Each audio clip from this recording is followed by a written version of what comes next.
नबी करीम सल्लल्लाहु अलैहि वसल्लम के पास एक आदमी आया करता था। इसके साथ एक छोटा बच्चा भी होता था। एक मर्तबा अपने इससे कहा, लगता है तुम अपने लड़के से बहुत मोहब्बत करते हो, इसीलिए हमेशा अपने साथ ही रखते हो। उसने कहा, हाँ ए अल्लाह के रसूल, अल्लाह ताला आप सल्लल्लाहु अलैहि वसल्लम से भी इतनी मोहब्बत करें जितनी मैं इस बच्चे से करता हूँ।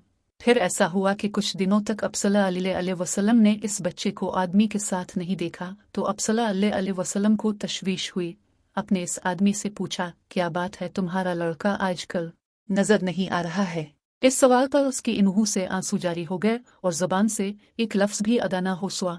लोगों ने बताया, हुजूर, इसके बच्चे का इंतकाल हो गया है। अब सल्लल्लाहु अलैहि वसल्लम को भी इस खबर से बड़ा दुख हुआ और उसको तसल्ली देते हुए फरमाया, क्या तुम्हें यह पसंद नहीं कि तुम जन्नत के जिस दरवाजे पर जाओ, वो तुम्हारा इंतजार करते हुए वहां तुमको मिल जाए? इस आदमी ने कहा, मेरे लिए इससे बढ़कर खुशी की बात और क्या हो सकती है, लेकिन क्या ये मेरे लिए खास है या हर मुसलमान के लिए? अब सल्लल्लाहु अलैहि वसल्लम ने फरमाया, नहीं, हर मुसलमान के लिए है। हर मुसलमान का नाबालिग फौत शुदा बच्चा जन्नत के हर दरवाजे पर इसका मुंतजिर रहेगा।